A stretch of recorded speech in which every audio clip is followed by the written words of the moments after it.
Yamo bibi akwaba emfa umbra bege TV and platform we eso. Solomon Owusu acting director of communications edema UP Plus Alankwa Jochiremantin a party no. Na ochiremu NPP besenya with 2028. The reasons why Emma NPP edi ntokesipa on the last election no. And as in the last election 2024 omo targete omo nkrofo about 96% and omo polling station agents omo allow omo anyeden and get access to their duties. Ochirimu omo ASA no na NDC for nso na Ghana for etumomo but forgotten say no mo adwin afiri so omo nko anana anya omo picture na so omo political party symbol na emblem ene na eda so abusua ensema Solomon Owusu akade enye nseketo na yebekọ ne kwakoti owura no nsemo de to edwanim na nse na yebekọ adawro ma mesro fa comment to like dwumade ne share na afoforo enye bihwe yenti se bi ekoba beto so. So I'm here for you. Good morning. Good morning to you and good morning to your cherished listeners and viewers. I see a lot of them on social media. You've been doing well. Radio Good, morning shows, I can say is among the best. You educate the public a lot. So I always listen when I'm on my way to the other stations. I hope you're well. I'm very well. I'm very well. Oh, great. And it's nice to have you in studio this morning. I wonder how you are able to do it. Because at least 5 days a week. Is there a day in the week where you don't appear on a radio TV station? It's non-stop. They will not even allow not a single day. Every day. But some days I realize you do from morning through to evening. Sometimes I do 4. Sometimes it's 3. It's not easy. You have to cover everywhere so that you can spread your message. Even when you are a new political party, and also especially when we were a movement, we needed to preach the message. And to preach the message means you have to double your effort. And it's the reason why the movement became a household name in the lips of many. Though we did not win the elections, but many Ghanaians know of the movement for change. Because it was a deliberate strategy that we have to occupy everywhere. If you want to catch a wizard or a witch, you must be prepared to have time. So you have to devote. That will still continue now with a new party. We have to even double the efforts more so that we can. As our objective is to displace one of the duopolies. To do that, you must work tirelessly. That is why I'm here early morning. From here, I'm going to another place to continue continue the gospel. Yes. I see. First, let me start on this very sad note. Yes. In fact, before I move there, pardon me. He sent me this message yesterday. Yes. I forgot to read it. One of the guys who follow us constantly on Facebook. His name is Wiseman Castro. Yes. It says, a happy belated birthday to my daughter, Elena Macaulay of Odogono Senior High School, Form 3. Oh, okay. Yeah. So a happy birthday to Elena Macaulay of Odogono from your father. I'm sure you know him by another name, but he uses Wiseman Castro on Facebook. Yes. Anyway, let me start on for you. I'm sure you've been in politics for a while now. The last time you were telling the story of how you went to campaign in the early 2000 for that'll be in the late 90s for President Kufuor. President Kufuor. I was a polling agent as well in the North as a student in the election 2000. Election 2004, I was a police station agent at the Nungwa area, and the 2008 too, I was an observer. So I've been it. And the 90s too, as a student, we were following politics everywhere because we were the young ones following our parents. So in the late 90s, you were at KNUST? KNUST, yes. I see. And that was when we started the TESCO. So we were very much involved in building a vibrant political party. And I guess the name Nana Konadu, for you as a young person then and now, how does that name, what does that name mean to you? Nana Konadu Ajiman Rollins. So I was in Ashanti region. In fact, my father was working with Anglo Gold Ashanti. So I lived in Obuasi.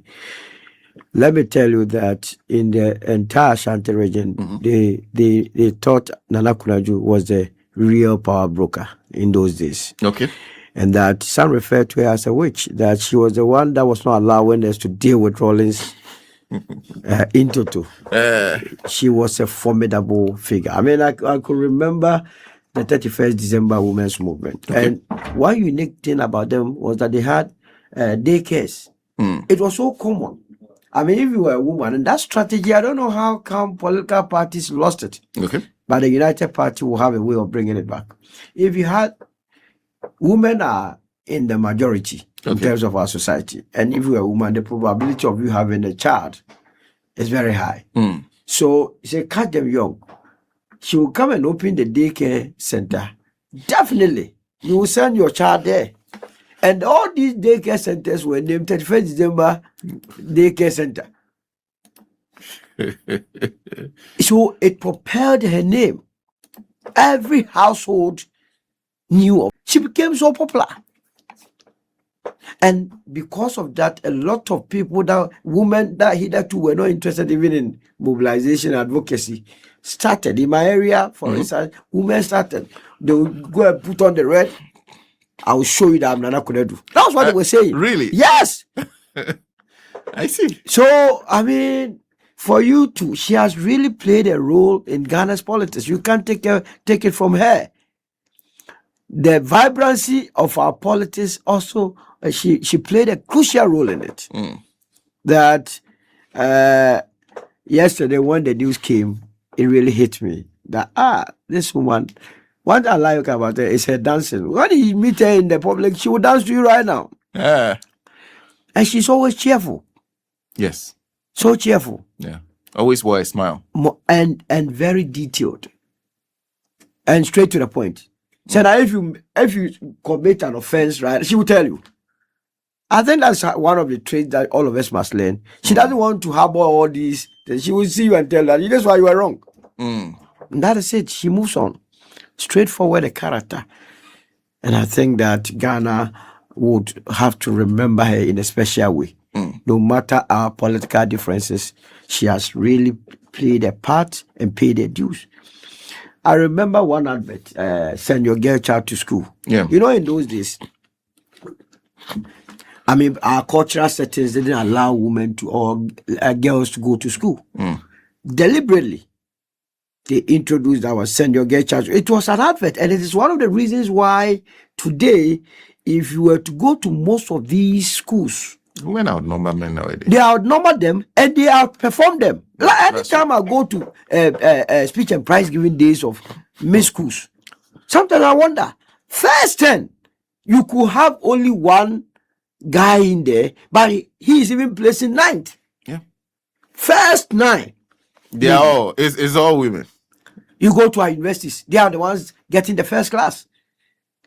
I thought it was a fluke, but I realized that no. They have been emboldened. They have been conscientized.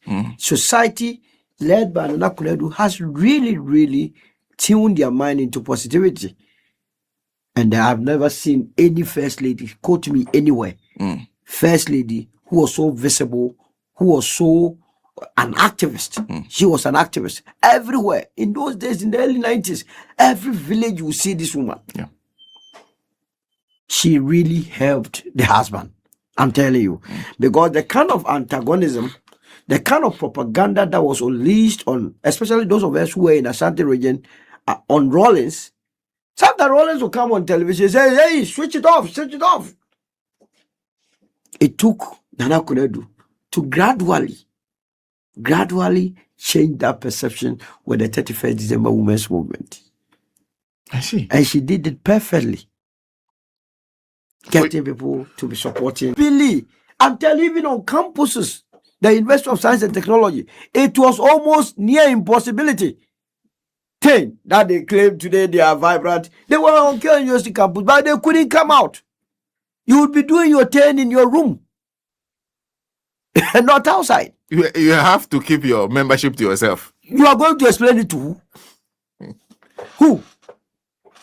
But it took the lives of Nana Kunedu. Gradually endearing the people to the party to the extent, to the time that people realized that look, politics is a contest of ideas. Though the past it remains the past, or some of the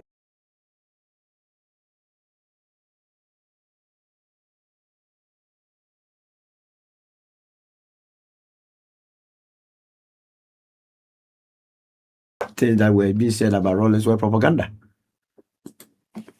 And that is why I always respect her for that. I see. So for you, what will be her legacy? I mean, the number of women who are in politics should be her legacy. Okay. If you see a growing number of women who are in our politics, the genesis of it started with her. Okay. Nobody must take that credit. I remember Beijing conference. She played a pivotal role in it. Had her on every platform that she went. What a man can do, a woman can do better. That was when some of us as young men say, then if you could do better, then chop money, you have to pay more. One can do better. That was when some of us as young men say, then if you could do better, then chop money, you have to pay more. She insisted. Going to villages. I mean, what's the name? Hannah Bishu has been telling her story that she was discovered by Nana Kunadu Ajima Rollins in a village, brought her to the city, trained there. She's now Dr. Louise Hannah Bishu, current National Women Organizer, and not her alone, a number of them. So we can't take it from her. Some of these things are intangibles, but if you were to put value to it, it will outnumber or outvalue any physical infrastructure that we would have put in place. So let's give her that acronym as her legacy, that being the foundation upon which women became interested in our body politic. It was just right now. Solomon also is. Are you acting or you are? Now everybody is acting position. Okay, acting director of communication, a spokesperson for United Party. Okay, you are director of communications and spokesperson. A spokesperson for United Party. For United Party. I thought that now that the party was in place, you consider another position because you've been speaking for quite a while. That is where I have to be. I have to speak out I drum the message of hope into the ears and minds of the people of this country. Let's start from the very first time we met. Yes. On Alaji and Alaji. Yes. You walked onto Alaji and Alaji to defend a government that was not popular. Yes. An unpopular government. Yes. In fact, you face a lot of... You used to read some of the comments yourself on Facebook, among others. Yes. You did all that. Yes. You knew the government was not popular. Yes. You knew the government perhaps Ghanaians felt was not on the right Absolutely. road. But yet you put up a fight. Yes. So if you were able to do that from the beginning, what made you all of us start to reconsider what you were doing? So the point is that, Senna, if you also recall, I was one of the few communicators that could come on Alaji and Alaji and also look straight into my government and bash them. I didn't care. As respectfully, I believe that those policies that I defended are still good policies that the country has to take a critical look. Okay. I defended the policy of one district, one factory. Who would kick against a policy like one district, one factory?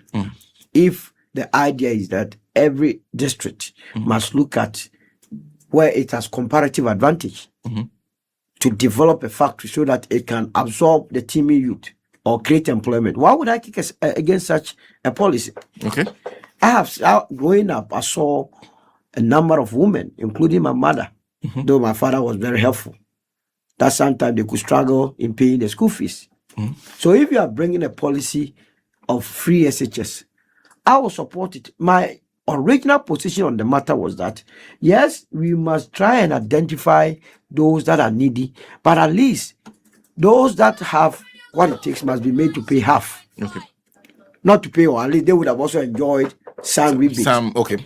But I insisted right from the beginning that you cannot tell me that your son or daughter is in Morning Star, is in Christ the King, and all of a sudden in secondary school, the father is not there, the mother is not there, they have not lost their employment, and they cannot pay. such people can be making half payment. I didn't want to. I was not pushing for full payment, but as a half payment, so that at least they would also know that somehow the state is also thinking about them. They're also enjoying rebate. So I supported a free SHS, and I will any given day with this same position defend it. You understand?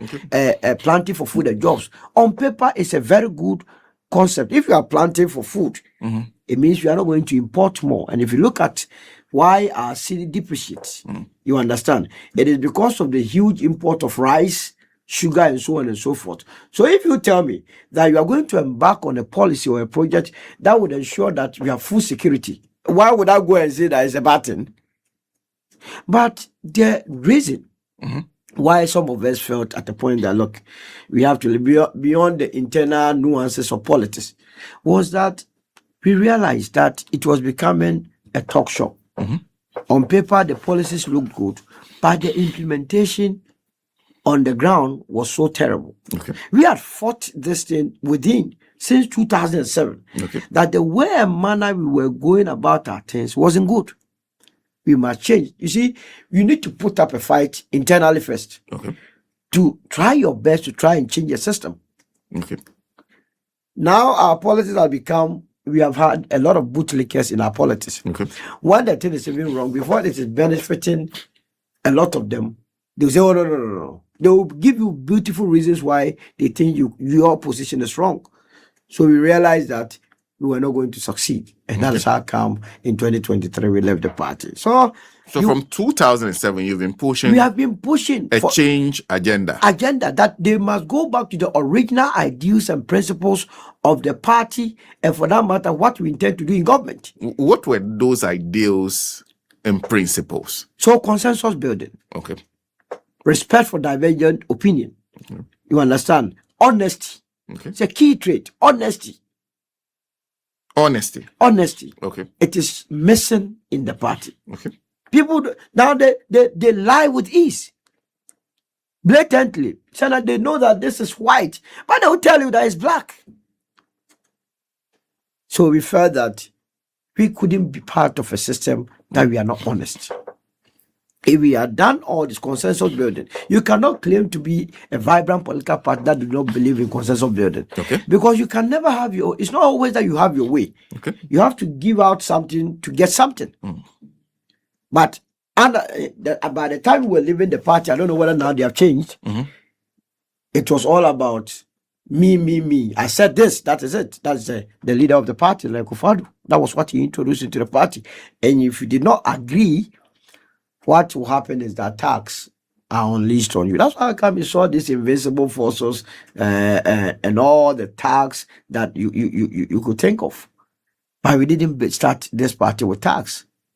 You think the NPP had at some point become a personality cult? Yes, it was all about Akufo-Addo. It was about Akufo-Addo. If you disagree with Akufo-Addo, you are out of it. You dared not. He was a thing god. And now they are speaking. Because a lot of them became timorosos by virtue of the fact that they are bootlickers. They were thinking about their stomach, but not the collective good. You see, if you're a politician, your mindset must always be what to do to build or better the public interest. You are serving the public. It's not about yourself. Sometimes you have to deny your own family pleasures in life to satisfy the larger populace. But this time around, it became, oh, it's me. So whatever Akufo-Addo says, I don't want to offend him. Let's go to that line. And then, because I'll be making something out of it, I'm okay. They don't care about the rest. But he was the leader of the party. And the NPP's constitution is not the leader of the party. He was not. He was not the leader. The leader of the party remains the national chairman. And deliberately, they weakened the national executive. If we are a national executive, and they also were not, as it were, creative enough. So they would always depend on the executive. If you are a national executive and you are still depending on the executive, it means you are at the beck and call of the executive. They will impose their ideas on you, impose their policies on you. And so consistently, the national executives became weakened. Even though he was not supposed to be the leader of the party, you had the opinion he seized power and became the de facto leader. Absolutely. And that is why at a point in time, he had a problem with about more than 80 MPs. Can you come to terms with it that your own members of parliament will have to come out openly and say that we don't want a particular minister, the finance minister? Yeah. From the same family, something that they could have dealt with within. And before the members of parliament could come and have that press conference and tell the whole world, it means they would have discussed with the National Executive Committee, headed by the national chairman. And perhaps sought an audience with him. And they agreed. Okay. Because they claim that they had several meetings with the president. The president was not budging. Because it's his party that gives birth to government. The president became president by virtue of riding on the wheels of the party. Yeah. So the party must be the one that must be dictating to you, not you dictating to the party. Okay. But he turned it upside down because people had become so selfish. And once selfishness becomes part of your life, you cease to reason. You don't reason normal anymore. It's about who is causing the tune that you would, as it were, follow. So you couldn't be part of such a thing. But with the personality of the Kufuor, was that not predictable that the party was going to get there? No, but where he will become the dominant figure. I believe that the party shouldn't have allowed that because we have had people of higher stature in the party that the party never allowed such things to happen. The party never allowed Mr. Kufuor to have his way. Because people then, the likes of BJ Darocha, the Alajetes, the Ejenim Boatins, the Dambotres and so on, they could speak for to do otherwise. You believe for a moment that Chairman Buga can go to Kufuor and even put cogent argument together and say that what you are doing is wrong? And these were carefully orchestrated. He realized that he needed weaker people to be in positions so that he could manipulate them. You think the executives in place now are the executives that he is comfortable with? Oh, very comfortable. That's why at the moment, you have the substantive national chairman of the party who has gone away. He says he's sick. He's not in any hospital. He's not bedridden. But he says he's sick. He's not more interested in being the chairman of the party. You think that's a resignation? It's a resignation. He's gone. He's not going to come back. The national chairman the family has warned him not to come back. The family? Of course. Has warned? He is their property. They have seen the collapse of the party. Why must he come back? Are you saying that the elected national chairman of Stephen Ayensu is not bedridden. Let's get it straight. Okay. Or you have information that no information. He is happily living in his home. He has gone away. He has abandoned the party because he sees the party that he enrolled in or signed on to as totally deviating from their core values. Okay. So why must I be part of it? He's gone. Be that as it may, you had an opportunity in 2023 to move a candidate that would take over the party and perhaps change the face of the party. But you still decided that at what point did you, because you started that agenda within the party, at what point did you give up on that agenda? So the point is that the original idea was that we were not going to take part in the presidential primaries. Really? Right. It had been decided. Because we have seen what had gone on.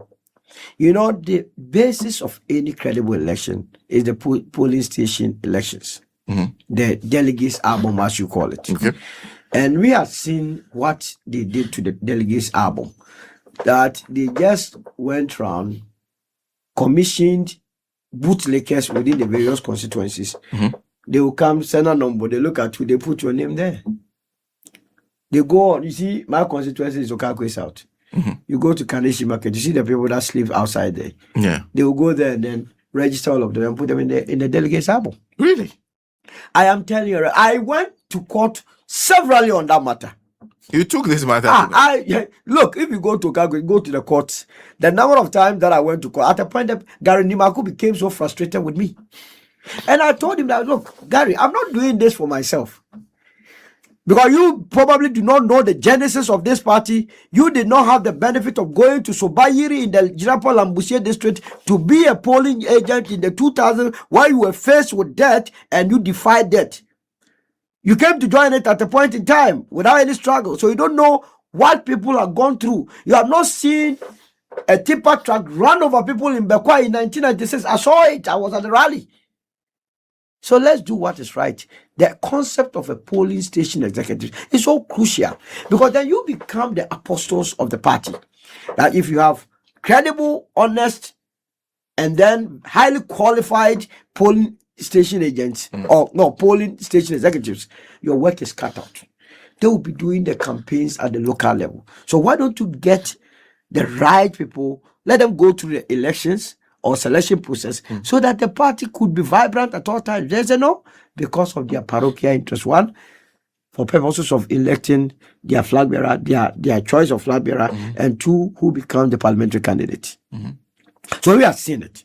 So at a point, Alan, in trying to deal with this matter, from his own pocket, stretch some amount to the party. Okay. That please go back and do what is needful with the polling station elections. So that he was ready to give money. He gave money from his side. That this is my token. Use it to as it were, clean the delegates' album. They took the money. I don't know what happened to it. So before, when we were campaigning, we realized you could go to a constituency, say that all the people that they will present to you as the delegates, they are not the delegates. They think they are delegates, but when you check it, you match it with the delegates, album, they are not in. The telephone numbers that they will give to you, they are all fake numbers. The constituency chairman has the original numbers of the fake people that he has put in there, so he will be dealing with them whilst you deal with fake people. So you realize they were setting you up? It was settings. So we didn't even want to take part in the super delegates election, because we knew what was going to happen. And I said, what? For purposes of establishing our claim, let's use the super delegates as a pilot to convince ourselves that indeed these people are up for something. We went in and the evidence was there. Beyond the fact that they had fake people, they had hijacked the system, the introduction of money. So I've never seen it. People taking 500,000, 300,000, 200,000. That was the super delegates. It was so crazy. Hanan and Co being charged. All of them were supporting Mahmoud Bawumia. All of them. Hanan give to Awari, and then what's the name? ACB and Co. All of them were supporting Bawumia. And cash was flowing. So there has to be a symbiotic relationship between what we are being revealed to now and what was happening during the super delegates elections. After that, because the super delegates election, it was nothing short of selecting 5 out of the number. We were selected among the 5. But we said, what is the sense in entering into a competition that you already know the outcome? The outcome had been predetermined. So you taking part will legitimize the process. So we will get out. Even with that, the machinations ago, we had our agent in of East, Zachariah, beaten to pulp. We saw the pictures, blood oozing everywhere. So if you're a civilized person, it's a contest of ideas. We are only looking for a leader to steer the affairs of the party, take the party into election. Blood flowing, money being shared, albums killed, everything against done in favor of one candidate. So now why must you be in that political party? That is why 29th of August, Alan issued a statement that he was not taking part anymore in the primaries. So he left, and some of us agreed with him in total. In fact, I was the first to have been on record to encourage him to go as an independent candidate. Because sometimes, when people are so comfortable with a rotten system and they believe that nobody can take them on, it emboldens them. But you take the system on and let posterity be the better judge. So we did it.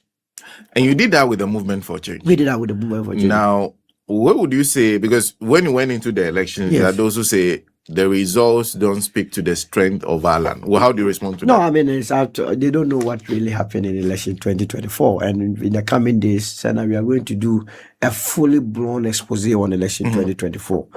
You see, there is a principle that says the folly of doing A whilst hoping for B. It's a very simple principle in life. The NPP concentrated all its efforts on the movement. Mind you, the movement was never a political party. Okay. It was more or less a special purpose vehicle. It was a political pressure group that was formed to support the independent candidature of Mr. Alan Kyerematen. Okay. So we did not have structures across the length and breadth of the country. Yeah, that was obvious. That's number one. Number two, close to 96% of our polling agents that were assigned by Mr. Alan Kyerematen to various polling stations were denied access. Really? Absolutely.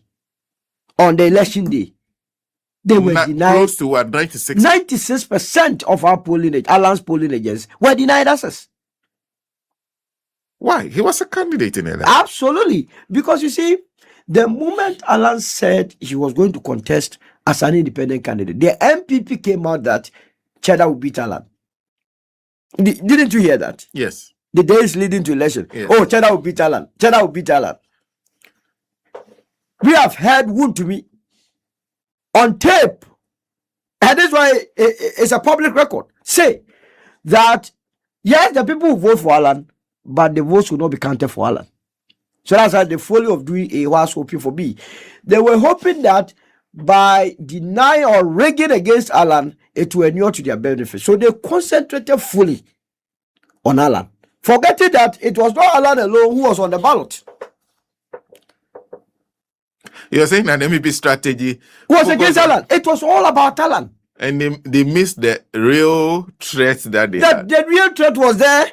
Alan was also a threat because they had seen it, and I can tell you that if anybody is convinced you that in the whole country, Alan had 30,000, that person must be coming from Azerbaijan. But that was the first that way. So that's why I say that in the coming days, we will be doing expose. And it must also not be lost to anybody that in the same way that they were strategizing against Alan, election 2024 revealed that close to 2 million people did not vote. Are you aware of that? Yes. Of those that voted in the last election for the NPP did not vote. Okay. Has anybody taken the trouble of going into it to establish why the people did not vote? I have had the opportunity of reading pages 68 and 69 of the NPP's report, where they admit tacitly. You have the report. Oh, then they come to us every day. I mean, No, but that's interesting because they said there was only one copy. Who are the people, behind the scenes, those that know that they have really, really, as it were, caused damage to the party by allowing Alan to leave the party, and all the things that they did against Alan have been coming behind the scenes to beg and show us why they are begging. That in the report, it is clear, abundantly clear, that Alan's exit from the NPP caused the 2 million people not to go out and vote. Well, guess what? The campaign strategy of the NPP, I've already told you that they said Alan's votes will not be counted for Alan. That's number one. Number two, they had said right from the beginning that Cheddar will get more votes than Alan. Why did they choose Cheddar and not any other candidate? Because there were 12 candidates. If you were not going to say that NDC will get more votes than Alan, there were other candidates on the ballot that you could have said they will get more votes. They said Cheddar will beat Alan. That was their mantra. It went to Ashanti region all over the place. Okay. So they did that. Beyond that, they went on to town and said that Alan was not going to have parliamentarians in parliament. Okay. And so then it means voting for Alan would have destroyed their ballot. Okay. So those typical UP people said we will not even go out and vote. And those that felt that the NPP had to be removed also said, let's vote for the NDC. So the election 2024 had its own dynamics. That's why election 2028 is a completely different elections altogether. That was what happened. But how would you attribute the 2 million people who didn't vote to Alan? Because a couple of factors. One, if you listen to people Yes, the government they had in power. Yes. A lot of people had a vote of no confidence in that government a long time ago. Yes. To the opposition, there were people who were still raising questions about whether or not you can distinct between the two. Yes. So, of course, those people would necessarily fall out of the bracket and decide not to vote. No. How did you arrive at the conclusion that it is down to Allah? So you have to go back to the historical data that NPP in government had performed abysmally at some point. Yeah. In fact, the days leading to 2020 elections, the government wasn't doing well. In spite of this, the party garnered 6 million votes. Is that not the case? Yes. And when they did that, Alan was in the party. If you have looked at the NPP's trajectory beyond from 2000 coming, the NPP has never lost an election below the figure of 47%. Okay. In 2008, the NPP won the first round with 49.something%. It was in the second round that Professor Mills won the elections. So NPP had about 49%. In 2012, the NPP dropped to 47%. 2008, Alan was in the party. 2012, Alan was in the party. In 2016, the NPP won. Alan was in the party. In 2020, in spite of some unfortunate decisions, the party still won. Alan was in the party. Alan left the party in 2023 and 2 million people do not vote. How then do you say that he was not a contributing factor? That they were convinced that from what they've heard. You have polluted them that, look, no matter what, Alan was not going to win. And even if he won, he didn't have parliamentarians to govern with. He was still going to revert back to the NPP. You people so much hate. And people say, well, if that is the case, then we will even come out and vote. We are dejected. We have lost hope in the system. So we stay in our homes and then observe whatever happens. Like giving up. And that's why they stayed in their various homes. And I can tell you that since Thursday that we launched this UP party, the number of people that are calling in respect of this, that yes, I didn't vote. They are interested in joining. They are already joining. They are already joining. You go to our website, www.unitedpartyghana.com. The number of people who are filling our online forms to be members of the party is beyond comprehension or human imagination. And that's why I'm saying that the Ghanaian is very cunning. We underestimate the thinking prowess of the Ghanaian. They know what is right at any given time. And so Alan's exit was what caused their total defeat. And they know it. They know it. So with UP, you are trying to put a structure behind the candidature of Alan. Absolutely. Is that a foregone conclusion that Mr. Kojo Alan Chamanti will be running in the 2028 elections, and the structure that you are building is what you call the UP? So first of all, the party is not being built around Mr. Alan Chamanti. Okay. It's a united party. He's an individual. Okay. We would never do that. That is the problem that the NPP is facing now. Okay. A party that was built around ideology turned into a party built around Nana Akufo-Addo. Okay. You understand? So as he exited, the party became dejected. We are building a vibrant party to the extent that if Senator Nombo feels that he has what it takes to lead this country and wants to take part in our presidential primaries, even for the 2028 elections? Absolutely. So if I join your party today and I'm old enough, I can contest? Absolutely. Okay. You can contest to become the flag bearer. And one beautiful thing with the united party is that we only look at competence. We are not interested in money. Okay. Now you need money too for elections. Look, when I was in NPP and the NPP started, none of the people who are claiming today they have money had money. They were all poor. Remember, they had gone into exile, a lot of them, and they were not doing any business there. So when they came back, life was so difficult. But how did the party survive? Parties survive on payment of dues and fundraising. Because it's a non-profit organization. It is the few people, the criminals, the greedy bastards who have turned this thing into a money-making venture and calling themselves financiers of the party. You're saying the money that can be used to run a party can be generated from the membership. If your ideology, if your vision, if your mission is so clear to the members, who belongs to an association and does not pay dues? They ought to pay dues, because it's out of the dues that you run your activities with. You understand? And also fundraising here and there. That's how churches have sprung out, survived all these years. When you go to your church, do they have a galamsey who is a financier? Amongst yourself, always you contribute to build your own church or temple. Is that not the case? Yes. So why must it be different from political parties? Roman Catholic Church have been building around, the Church of Pentecost have been building, Assemblies of God, and all the churches. Do they go for a loan or something? It is their members that contribute, because you are part of it. To pay dues is to establish your membership and also ownership of the party. Okay.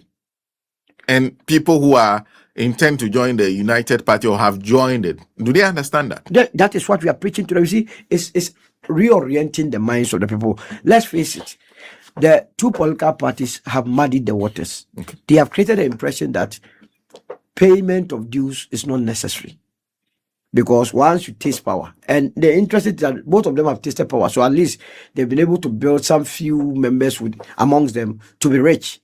So they are always depending on them. Depending on individuals within the party, few of them, means selling the party to the individuals, and the party comes to power. What moral authority do you, those of you that did not contribute, have to come for contracts? But if you pay the dues and I pay the dues and all of us brought the party to power, it means we all have equal say in the party. Then the choice then is narrowed to who is competent. Because the United Party is a broad-based party that intends to deal with the issue of winner takes all in our body politics. Winner takes all. That is what is killing Ghana. Sarah, can you convince me that when the NDC, as NDC is in power, all the technocrats, all the high brains, the good brains that we have in the talents that we have in this country are with the NDC? It cannot be.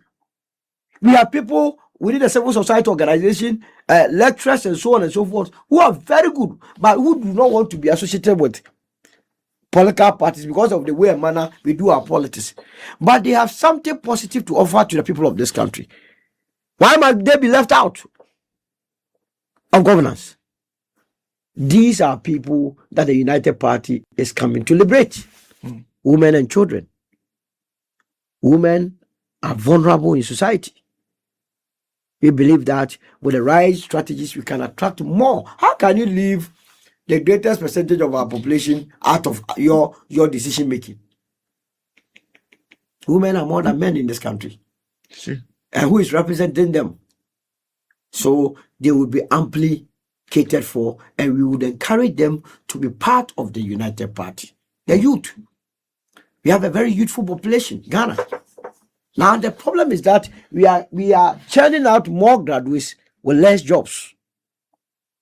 People that finish university 5 years, 10 years, 3 years, 2 years, they are home not getting jobs to do. They are focused, creating an enterprise economy that will absorb all these people to come and work. They have to work. They have to be put to good use. That is why when we brought the Great Transformational Plan, which is our blueprint anyway, we said that is our blueprint. Okay. We are not going to deviate from it. It's not like as if you're going to generate another. No. That's our blueprint. That is consistency, because it's a plan. Okay. And our problem has been the same problem since independence. You understand? We believe that when a child finishes secondary school, we must not push the child or that ward immediately to university or any tertiary institution. Okay. There has to be a break. That young man or woman has to taste some level of employment by way of skill acquisition, that you take them through apprenticeship. You have to learn a trade, that is carpentry, welding, electricals, what do you call it? Making of hair. I mean, hairdressing. Tailoring. Nowadays, makeup is big. Absolutely. So the fashion industry. Yeah. You see, when they acquire Senna, and they begin to work with, after a year, they would have acquired the skill. Some would then decide whether they want to, as it will, work with the skill that they have acquired or open an enterprise with it. Those that really want to be in our tertiary institutions will then continue. Not wholesale. After secondary school, we are proposing that some will also find their way in the security services, doing internship there. Okay. You understand? So that in their youthful ages, they would have acquired a skill. And beyond that, they can then determine whether to continue their education. What we are doing now is wholesale from JHS, secondary school, university, home, no job. And those that are coming out, they have no skill. It's not as though the jobs are not there. In fact, the jobs are there, but the skill set do not meet the available jobs. Okay. And that is what we want to, the gap that we want to bridge, so that we can create a very robust and an economy that is full of happiness, work and happiness. And that is what the UP is promising you. What have you been doing since you launched the party? You were so excited. That day, I You saw me, man. Yes. It seems that the whole UP thing means a lot to you. It means a lot to me. So now we need to change. Like I said, I was born into the NPP. And I saw how lovely it was to even attend meetings, the exchange of ideas. Those days, G.H. Mensah will speak and then we go and pick paper and be writing notes. Today, I cannot go and pick a pen and paper and be waiting for Afenyo to speak for me to write. What am I writing? He's a minority leader. He is more confused than the rest of them. The minority. Trivialities is always my measuring. Yesterday I heard him say that, oh, why are you not signing? Why are you not signing the LGBTQ? When you yourself, your government, the thing was on the table of Nana Akufo-Addo, he refused to sign it. Instead of shutting up, you are still talking. That sharing of divergent opinion. You understand? Things that will help this country, develop this country. That's what we are bringing. And that's why I'm so passionate about this UP, that we get it right. Since we launched it, we have been, as we're establishing the structures. From here, I'm going to go on a regional tour. After this interview, I'm on my way. Okay. All the interim national executives are out. Okay. So you have your own assignment. I'm going. Okay. You understand? Because we mean business. We are not going to do it business. That is why people can say that new political parties do not make any impact. They do not make it because they are not organized. It's an organization decides everything. Once you are able to establish the footprint of this party in every nook and cranny of this country, then I can tell you that it is not a straightforward or something that you can say that, oh, Ghana, we have already decided on two political parties. It's not true.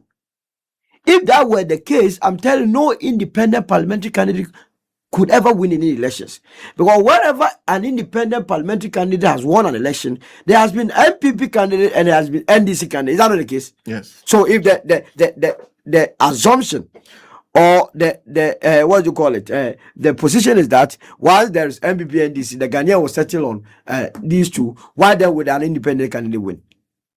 Because they sell the right message, because they get the right person. The independent candidates, some of them are more credible than candidates from these two political parties. So the society looks at them and vote. But many a times, the new political parties that come, they only reserve themselves to Accra.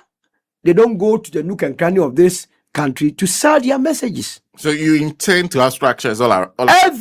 Look, election 2028. That's expensive. That is why you encourage the payment of dues. That is why it is the message that brings a lot of people. Look, Sana, ever since we launched this political party, I will be there. I can show you some of the messages. People sending us messages across the constituencies that they are ready to offer their offices, their houses as offices. It's incredible. A lot of them. So you would think that we would, as it were, get the money from our pocket to go and rent offices. But people themselves are bringing it. They are bringing it. So it is something. And now, thankfully, you see, there is a paradigm shift in the media landscape. I've been bashing the media that they are also the reason why it is becoming as though Ghana is a two political party state. Because you are in panel. About Radio Go, thankfully, you are one of the few stations that have given us output from the days of movement to espouse our idea. That is what the media landscape is supposed to do. Give opportunities to divergent opinions. Let the people make their informed choices. You have done so. That's why this morning you are engaging me. There's a particular station I won't mention their name here. I called the producer, told me that the DNA of the program is such that it's NDC and people. I said, are you for real? You are part of the problem. I see. Well, I owe it a duty to you to remind you that you said you have some other engagement. Yes. So it's another show, and it's already. Yeah. So let me conclude by asking you this question. You've chosen in fact, the name United Party. Yes. You recall your friend Dr. Percy. Yes. The task of the two of you. This year too. Dr. Percy, you have reminded me. Yeah. But this year we have lost a lot of people. Yeah. We lost Doctor this year. Yes, we lost Dr. Percy early part of the year. This year. Yes. We lost Sampiali. We lost Adekoka. Yeah. And our own brothers Mutala, Omane Buama, Samuel Sap. Oh, this year has been terrible. And that's a hell of a year. Well, the issue is UP came out of many political movements at the time that were regional in nature. Exactly. Came together. Yes. Dr. Percy will always say that the NLM took too much. But by choosing the United Party name, are you suggesting that you intend to muscle out the NPP? Are you looking for the NPP space? No, we are looking for one of the two spaces, and I think that for now, one of the two spaces. But you didn't choose a name that is coterminous with the NDP. So you chose the NPP. But obviously, most of us are coming from the UP stock. Okay, you understand, and we believe that there were some positives with the UP of old. Okay. So what we have done is that we have taken all the positive policies, programs, objectives, mission, and vision of the old UP, and that is why we say this is UP plus, and we have done away with the bad deeds of the UP. For instance, the old UP was very much antagonistic towards the CPP. Okay. With the UP plus, we are embracing all. And that is why, interestingly, we sent out invitations to all political parties. Okay. But it was the CPP, led by the General Secretary, that graced our program. And it tells you that they also recognize that we started our body politic with the UP and the CPP. Now these two parties are fizzled out. But the two used to be. Yes. Yes. There were elements in the CPP that actually came out and absolutely strong elements. Absolutely. So we want to bring back the love. We want to call up. Okay, so that is it. I thought I'd been a meeting Solomon Owusua, and maybe some who say then NPP. Omo saa nkofo we na omo eye hwehan ema sebi aburu sebi nyaado omo fura munsa anase omo firi party no. Sometimes it is sad so obehwe MPP no nanka omo hia communicators bi ti se Solomon Owusu hoping they will be adoye Jabwabia Samwa, Mustafa Abubakar Sadiq, Juan Krempo, Nano Hinitono. In fact, Alan himself. But Ubefi no natches a sanko for you at your money party nature. And you begin to ask yourself, are MPP or is MPP as a political party safe to survive? You see, these are the things that any kwansenka Alan Kojichiramantin. Sorry, any kwansenka MPP. Emo moho kwan ema Alan etwene ho. Samobeka ya brand semisi ye no.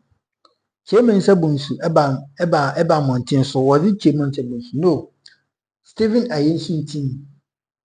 I ni yire ni nabusuafo ene ne mma. Atimi up say omumma papa no eni national chairman because they don't see essence in that national chairmanship na odi no. Omo mfa ne nko program. Omo mfa respect man okase omuntie akufado betena so 8 years mfa respect amano. Da papa ba montie so bekaye bra MPP ko super delegate conference in 2023 and semni ko siye ana fe na sebi epepe so no.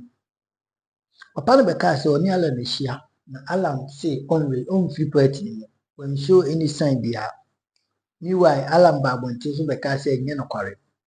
Enti na kese entro ana ekoso no. It is from the top hierarchy of MPP. It is a national chairman himself can come out and lie. One brekwa onye nhuni pana. And they say general secretary didn't try Onyanye Bon. Won't me cry didn't try not just say Bonabaso because Onyanye Bon. You see, MPP has been the one. They have been failing to what reorganize themselves after saying Nanado Ebeye president. And I say Nanado Beye president. MPP refused or failed to what reunite themselves.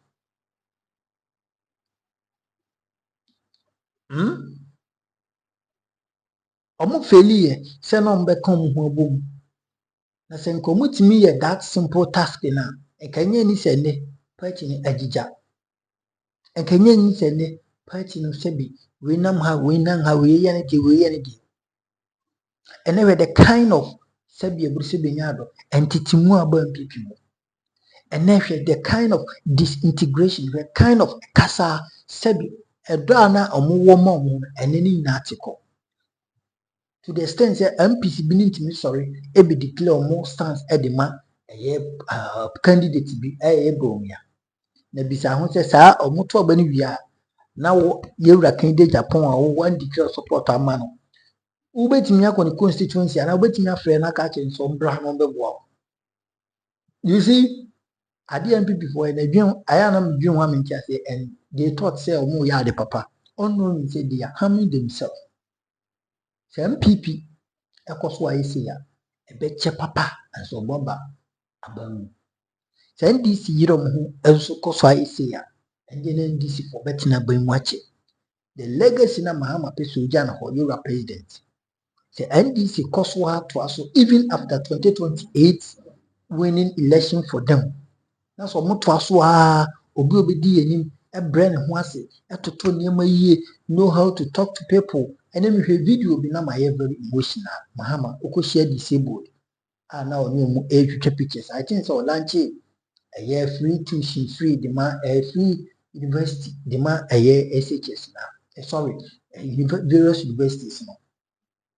Okushio mo no mo twa selfie say wo nana do betime kodina ne nchen even ohempon kran no ka che say sorry na chia me. It tells you the kind of liberation Ghana yenya as a mind when it comes to what a political freedom. No any political freedom, but in John Mahama in NDC we have gained that what liberation. We have gained that political what freedom.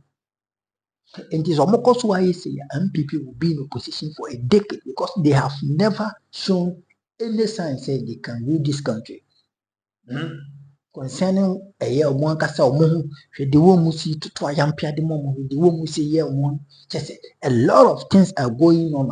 MPP, they can't what mandate when this election is done.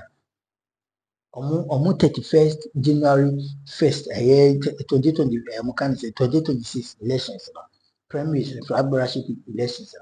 There are things after that election.